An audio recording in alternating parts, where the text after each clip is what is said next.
ഈശോ മിശിഹായ്ക്ക് സ്തുതിയായിരിക്കട്ടെ. പ്രിയപ്പെട്ടവരെ, ഇന്ന് നാം നമ്മുടെ കർത്താവിൻ്റെ തിരുശരീരത്തിൻ്റെയും തിരുരക്തത്തിൻ്റെയും തിരുനാൾ കൊണ്ടാടുകയാണ്. ദിവ്യകാരുണ്യത്തിൻ്റെ തിരുനാൾ. പരമ്പരാഗതമായി ഈ തിരുനാൾ അറിയപ്പെടുന്നത് കൊർപ്പുസ് ക്രിസ്തി എന്നാണ്. കഴിഞ്ഞ വ്യാഴാഴ്ചയാണ് അത് ആഘോഷിക്കേണ്ടിയിരുന്നത്. പെസഹ വ്യാഴാഴ്ചയെ ഓർമ്മപ്പെടുത്തുന്ന രീതിയിലാണ്. വരുന്ന ഞായറാഴ്ച തിരുഹൃദയത്തിന് തിരുനാൾ കൊണ്ടാടുമ്പോൾ അത് നമ്മുടെ ഓർമ്മയിൽ കൊണ്ടുവരുന്നത് ദുഃഖവെള്ളി ആഘോഷത്തെയാണ്. ഇന്ന് പ്രിയപ്പെട്ടവരെ, കഴിഞ്ഞ വ്യാഴാഴ്ചയായിരുന്നു പരമ്പരാഗതമായി കൊർപ്പുസ് ക്രിസ്തി ആഘോഷിച്ചിരുന്നത് എങ്കിലും നമ്മൾ ഈ ഞായറാഴ്ച അത് ആഘോഷിക്കുന്നു. അതായത് കൊർപ്പുസ് ക്രിസ്തി എന്നുള്ള തിരുനാൾ ഒരു രാജ്യത്തിൻ്റെ അവധി ദിവസമല്ലാതെ വരുന്ന രാജ്യങ്ങളിൽ തിരുഹൃദയത്തിൻ്റെ തിരുനാളിൻ്റെ പിറ്റേ ഞായറാഴ്ച കൊണ്ടാടുകയാണ്. അതിൻ്റെ ഒരു പ്രധാനപ്പെട്ട കാരണം, അത്രയും പ്രധാനപ്പെട്ട തിരുനാളായതുകൊണ്ട് കഴിയുന്നിടത്തോളം എല്ലാ ക്രൈസ്തവരും ദിവ്യകുർബാനയിൽ പങ്കുചേരണം എന്നുള്ള സഭയുടെ പ്രത്യേകമായിട്ടുള്ള ആഗ്രഹത്തോടു കൂടിയാണ് ഈ ഒരു നിർദ്ദേശം നമുക്ക് നൽകിയിരിക്കുന്നത്. പ്രിയപ്പെട്ടവരെ, രണ്ടാം വത്തിക്കാൻ സുനദോസ് പറയും, ദിവ്യകുർബാന എന്നത് ക്രൈസ്തവ ജീവിതത്തിൻ്റെ അടിസ്ഥാനവും കേന്ദ്രവും മകുടവുമാണ് എന്ന്. നമ്മുടെ ജീവിതത്തിൻ്റെ അടിസ്ഥാനം പരിശുദ്ധ ത്രിത്വമാണ്. അപ്പം പിതാവായ ദൈവത്തിൻ്റെ നാമത്തിൽ, പുത്രനായ ദൈവത്തിൻ്റെ നാമത്തിൽ, പരിശുദ്ധാത്മാവായ ദൈവത്തിൻ്റെ നാമത്തിൽ, അങ്ങനെ പരിശുദ്ധ ത്രിത്വത്തിൻ്റെ നാമത്തിലാണല്ലോ ഓരോ കുർബാനയും ആരംഭിക്കുന്നതും അവസാനിക്കുന്നതും. അപ്പം ആ രീതിയിൽ നമ്മൾ പിതാവിൻ്റെ സ്നേഹം നുകരുന്ന, പുത്രനിലൂടെ വന്ന രക്ഷ അനുഭവിക്കുന്ന, പരിശുദ്ധാത്മാവിലൂടെ വിശുദ്ധീകരിക്കപ്പെടുന്ന, പൗത്രീകരിക്കപ്പെടുന്ന വലിയ അനുഭവമാണ് നമുക്ക് ഓരോ ദിവ്യകുർബാനയും. നിരന്തരം ദിവ്യകുർബാനയിൽ നമ്മൾ പങ്കെടുക്കുമ്പോഴാണ് നമ്മൾ ക്രൈസ്തവരായി വളരുക, ദൈവത്തിൻ്റെ പ്രിയപ്പെട്ട മക്കളായി വളരുക, ഈശോയുടെ യഥാർത്ഥ ശിഷ്യരായി വളരുക, പരിശുദ്ധാത്മാവിൻ്റെ ആലയങ്ങളും അവതാരങ്ങളുമായി നമ്മൾ വളരുക. പ്രിയപ്പെട്ടവരെ, ദിവ്യകുർബാനയെക്കുറിച്ച് നമ്മൾ ചിന്തിക്കുമ്പോൾ നമുക്ക് 7 സംജ്ഞകളിലൂടെ ദിവ്യകുർബാനയെ കണ്ടെത്താനായിട്ട് പരിശ്രമിക്കാം. ഒന്നാമത്തേത് ഈ കൃതജ്ഞതാ ബലിയാണ് ദിവ്യകുർബാന. ഇംഗ്ലീഷ് ഭാഷയിൽ യൂക്കരിസ്റ്റ് എന്നാണ് ദിവ്യകുർബാനയെ പറയുന്നത്. യൂക്കരിസ്തിയോൺ എന്നുള്ള ഗ്രീക്ക് പദത്തിൽ നിന്നാണ് യൂക്കരിസ്റ്റ് എന്ന പദം വരുന്നത്. അതിൻ്റെ അർത്ഥം കൃതജ്ഞത എന്നാണ്. ദൈവത്തിന് നാം അർപ്പിക്കുന്ന കൃതജ്ഞതാ ബലിയാണ് ദിവ്യകുർബാന. പിതാവിൻ്റെ സ്നേഹത്തിന് നന്ദി പറയുന്ന, പുത്രനിലൂടെ വന്ന രക്ഷയ്ക്ക് നന്ദി പറയുന്ന, പരിശുദ്ധാത്മാവിലൂടെയുള്ള അനുഗ്രഹത്തിന് നന്ദി പറഞ്ഞുകൊണ്ട്, അങ്ങനെ ദൈവത്തോട് നന്ദിയാൽ നിറഞ്ഞ് നമ്മുടെ ജീവിതത്തെ ഒരു നന്ദിയാക്കി മാറ്റുന്ന അനുഭവമാണ് നമുക്ക് ദിവ്യകുർബാന. ഒരു ക്രൈസ്തവൻ്റെ പ്രധാനപ്പെട്ട ഗുണവിശേഷം സ്നേഹം കഴിഞ്ഞാൽ കൃതജ്ഞതയാണ്. എല്ലാത്തിനോടും ഒരു കൃതജ്ഞതയുടെ ഒരു മനോഭാവം. നമുക്ക് അനുഗ്രഹം കിട്ടുമ്പോഴാണല്ലോ നമ്മൾ നന്ദി പറയുക. നേരെ മറിച്ച് നമ്മൾ നന്ദി പറയുമ്പോൾ നമ്മൾ അനുഗ്രഹത്താൽ നിറയുകയും ചെയ്യുന്നുണ്ട്. നമ്മുടെ പ്രശ്നങ്ങളെ സാധ്യതകളാക്കി മാറ്റുന്നുണ്ട് കൃതജ്ഞത. എന്തും ഏതും ഓർത്ത്, ആരെയും എപ്പോഴും ഓർത്ത്, പ്രിയപ്പെട്ടവരെ, കൃതജ്ഞത പറയുവാൻ നമ്മൾ ശ്രദ്ധ വയ്ക്കുക. നമ്മുടെ ജീവിതം അനുഗ്രഹത്തിൻ്റെ പാതയിലൂടെ നമ്മൾ മുന്നേറും. നമ്മൾ ഇന്ന് രണ്ടാമത്തെ സംജ്ഞ എന്ന് പറയുന്നത് ദിവ്യകുർബാന കൂദാശയാണ് എന്നുള്ളതാണ്. കൂദാശകളുടെ കൂദാശ എന്നാണ് ദിവ്യകുർബാനയെ പറയുക. രൂപത്തിൽ നമുക്ക് 7 കൂദാശകളുണ്ട്. ആ കൂദാശകളിൽ ഏറ്റവും പ്രധാനപ്പെട്ടതാണ് ദിവ്യകുർബാന. മറ്റു കൂദാശകൾ ഒന്നുകിൽ ദിവ്യകുർബാനയിലേക്ക് നമ്മളെ നയിക്കും, അല്ലെങ്കിൽ മറ്റു കൂദാശകൾ ദിവ്യകുർബാനയിൽ നിന്ന് പുറപ്പെടും. അപ്പോൾ ദിവ്യകുർബാനയ്ക്ക് വേണ്ടി നമ്മൾ ഒരുക്കുന്നതാണ് ജ്ഞാനസ്നാനമാകട്ടെ, കുമ്പസാരമാകട്ടെ ഒക്കെ. എന്നാൽ ആ കുർബാനയിലൂടെ, പ്രിയപ്പെട്ടവരെ, നമുക്ക് വരുന്ന ദൈവ ചൈതന്യത്താൽ നിറയപ്പെടുന്ന അനുഭവമുണ്ട്, സ്നേഹത്താൽ നിറയപ്പെടുന്ന അനുഭവമുണ്ട്. ആ ദിവ്യ കുർബാനയ്ക്ക് വേണ്ടി നമ്മൾ പ്രത്യേകമായിട്ട് ഒരുക്കപ്പെടുന്ന തിരുപ്പട്ടം എന്നുള്ള കൂദാശയുണ്ട്. അങ്ങനെ ആ രീതിയിൽ കൂദാശകളുടെ ഒരു കൂതൽ കേന്ദ്രമാണ് ദിവ്യ കുർബാന. കൂദാശ എന്ന് പറഞ്ഞാൽ എന്താ? കാണപ്പെടാത്തതിലൂടെ കാണപ്പെടാവുന്നതിനെ, അല്ലെങ്കിൽ കാണപ്പെടുന്നതിലൂടെ കാണപ്പെടാത്തതിനെ നമ്മൾ കാണുകയും അനുഭവിക്കുകയും ചെയ്യുന്നതാണ് കൂദാശ എന്ന് പറഞ്ഞാൽ. കുർബാനയിലെ പ്രതീകങ്ങളുണ്ട്, അനുഷ്ഠാനങ്ങളുണ്ട്, വാക്കുകളുണ്ട്. അവയെല്ലാം പ്രിയപ്പെട്ടവരെ കൗദാശികമാണ് എന്ന് പറഞ്ഞാൽ അതിനൊത്തിരി ആഴമുണ്ട് എന്നുള്ളതാണ്. നമുക്ക് കാണാനാവാത്ത കാര്യങ്ങളെ കാണാനും അനുഭവിക്കുവാനും നമുക്ക് സാധിക്കുക കൂദാശകളിലൂടെ. കാണാനാവാത്തതെന്ന് പറഞ്ഞാൽ നമുക്ക് പറയാം, നമ്മുടെ ഇന്നലകൾ നമുക്ക് ലഭിച്ച നമ്മുടെ ഇന്നലകളെല്ലാം ഇന്ന് ഇവിടെ നമുക്ക് അനുഭവിക്കാൻ പറ്റുക. ഇന്നലെ ദൈവജനത്തിന് വേണ്ടി ദൈവം എന്തെല്ലാം ചെയ്തോ അത് നമ്മുടെ ദിവ്യകുർബാനയിലൂടെ ഇവിടെ അനുഭവിക്കുക. മുകളിലുള്ളത് പ്രിയപ്പെട്ടവരെ, സ്വർഗം എല്ലാം നമ്മളിവിടെ അനുഭവിക്കുക ദിവ്യകുർബാനയിലൂടെ. നമ്മുടെ ഭാവിയെ ഇന്ന് ഇവിടെ നമ്മൾ അനുഭവിക്കുക ദിവ്യകുർബാനയിലൂടെ. നമ്മുടെ പ്രത്യാശയെ സാക്ഷാത്കരിക്കുന്ന ഒരു അനുഭവം, അതാണ് ദിവ്യകുർബാന. അതേപോലെ നമ്മുടെ ഉള്ളിലുള്ളത് പ്രിയപ്പെട്ടവരെ നമ്മൾ പ്രത്യേകമായിട്ട് അനുഭവിക്കുന്നു. നമ്മിൽ കുടികൊള്ളുന്ന ഈശോനാഥൻ, നമ്മൾ നിറഞ്ഞിരിക്കുന്ന ദൈവവചനം, നമ്മിലെ ദൈവ ചൈതന്യം എല്ലാം നമ്മുടെ അനുഭവത്തിലേക്ക് പ്രിയപ്പെട്ടവരെ കൊണ്ടുവരികയാണ് ദിവ്യകുർബാന. നമുക്കൊരു കൗദാശിക മനോഭാവം വേണം.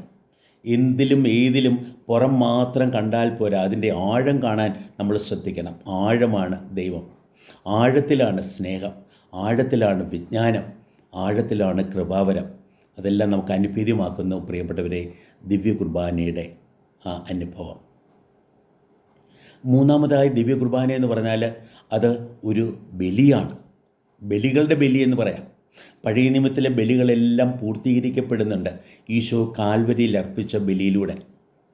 കാൽവരിക്കുന്നിൽ ഈശോനാഥൻ ദൈവത്തിന് വേണ്ടിയും മനുഷ്യവർഗത്തിന് വേണ്ടിയും തന്നെ അർപ്പിച്ചതുപോലെ ആ ഈശോയോട് ചേർന്ന് നമ്മളെ തന്നെ ബലിയായി അർപ്പിക്കുന്നു ദിവ്യകുർബാനയിലൂടെ. പ്രിയപ്പെട്ടവരെ, ആ ബലിയിലൂടെ വലിയൊരു മാറ്റം സംഭവിക്കുക, വലിയ പരിവർത്തനം സംഭവിക്കുക. ആ പരിവർത്തനം ഒരു വിധത്തിൽ നമ്മളിൽ ഉളവാക്കുന്നു ദിവ്യകുർബാന.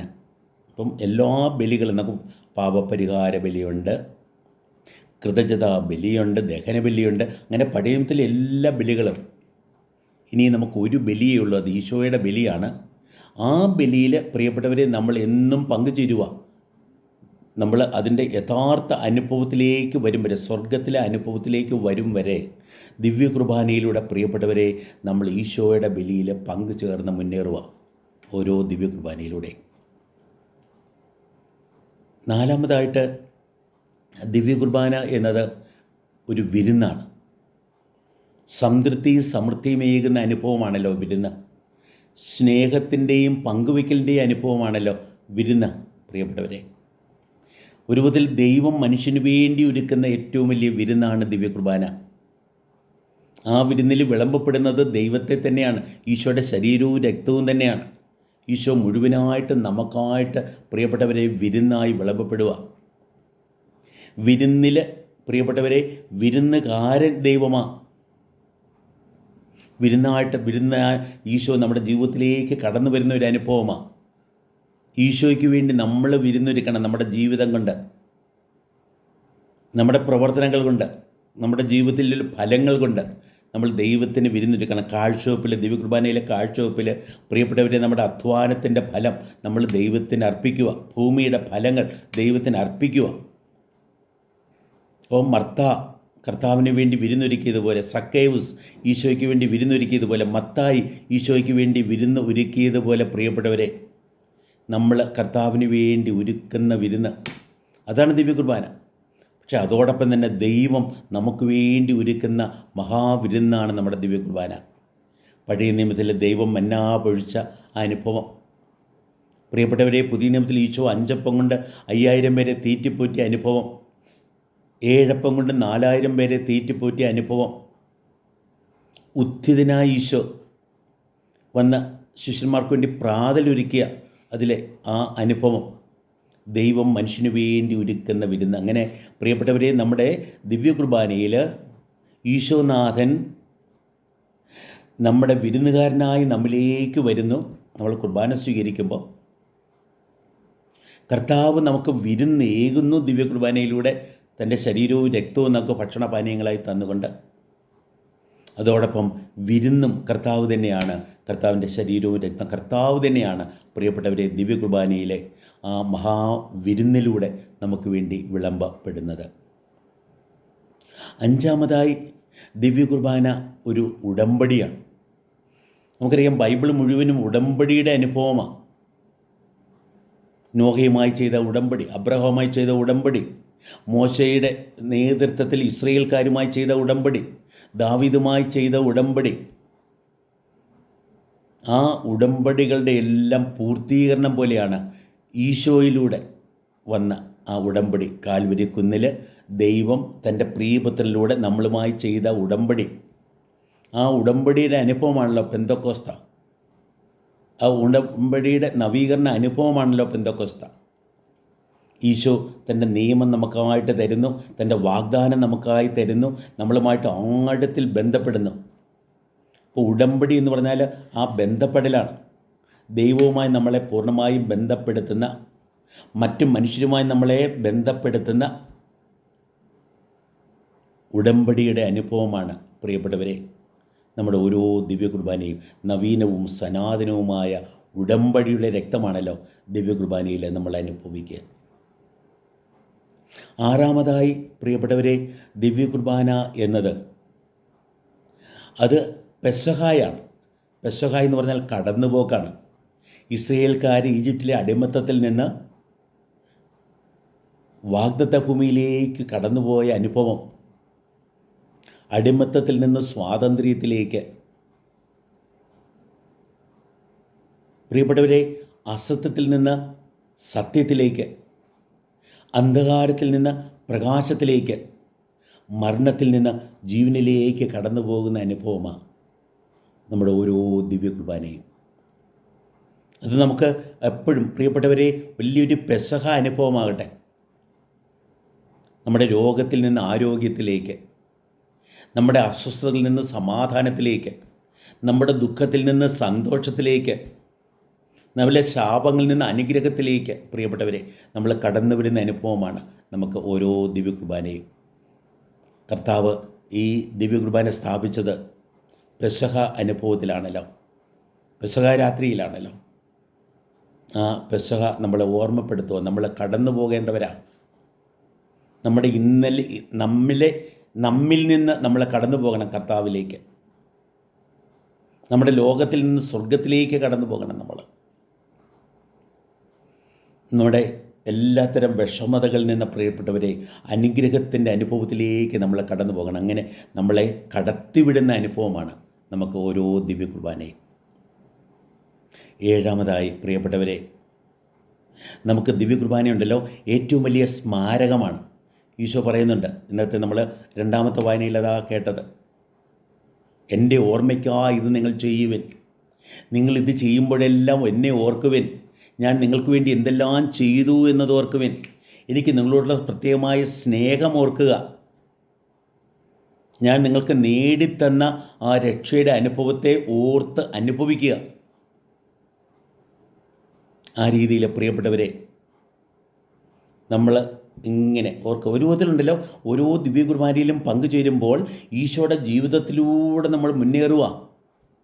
ഈശോയുടെ ജനനത്തിൽ തുടങ്ങി പരസ്യ ജീവിതത്തിലൂടെ, അന്ത്യത്താഴത്തിലൂടെ, മരണത്തിലൂടെ, ഉത്ഥാനത്തിലൂടെ പ്രിയപ്പെട്ടവരെ സ്വർഗാരോഹണ അനുഭവത്തിലേക്ക് ഈശോ തൻ്റെ ശിഷ്യന്മാരെ ആസ്വദിച്ചുകൊണ്ടിരുന്നപ്പോഴാണല്ലോ അവിടുന്ന് സ്വർഗാരോഹണം ചെയ്തത്. ദിവ്യകുർബാനയുടെ സമാപനത്തിൽ ദിവ്യപൂജ പൂർത്തിയായി നിങ്ങൾ പോകുവിനെന്ന് പറഞ്ഞ് നമ്മളെ അയക്കുമ്പോൾ, നമ്മളെ ആസ്വദിച്ച് അയക്കുമ്പോൾ പ്രിയപ്പെട്ടവരെ നമ്മുടെ ഓർമ്മയിൽ വരേണ്ടത് ഈശോയുടെ ഈ സ്വർഗാരോഹണമാണ്. അങ്ങനെ പ്രിയപ്പെട്ടവരെ നമുക്ക് നന്നായിട്ട് നല്ല ഓർത്ത് നമ്മുടെ ഓർമ്മകൾ പലപ്പോഴും നമ്മുടെ ജീവിതത്തെ ഒരു വിധത്തിൽ ഭരിക്കുന്ന നമ്മുടെ ഓർമ്മകളാണ്.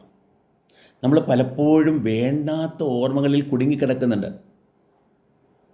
നമ്മളെ ദുഃഖിപ്പിക്കുന്ന ഓർമ്മകൾ, വിഷമിപ്പിക്കുന്ന ഓർമ്മകൾ, വിരോധം കൊണ്ട് നമ്മളെ നിറയ്ക്കുന്ന ഓർമ്മകൾ, ആസക്തികളാൽ നമ്മളെ നിറയ്ക്കുന്ന ഓർമ്മകൾ. നമുക്ക് അങ്ങനെയുള്ള ഓർമ്മകളെ വിട്ടുകളയണം. എന്നിട്ട് നല്ല നല്ല ഓർമ്മകൾ, ദൈവം നമുക്ക് വേണ്ടി എന്ത് ചെയ്തു, ദൈവം നമ്മളെ എങ്ങനെയെല്ലാം സ്നേഹിക്കുന്നു, ദൈവം നമ്മളെ എങ്ങനെയെല്ലാം കരുതുന്നു എന്ന കാര്യം പ്രിയപ്പെട്ടവരെ നിരന്തരം ഓർത്ത് ദിവ്യ കുർബാനയിലൂടെ പ്രിയപ്പെട്ടവരെ ആ ഓർമ്മയെ സാക്ഷാത്കരിക്കണം. നമ്മുടെ ജീവിതത്തിൽ ദൈവം പ്രത്യേകമായി ഇടപെട്ട് നമ്മുടെ ജീവിതത്തെ സമർത്ഥമായിട്ട് അനുഗ്രഹിക്കട്ടെ.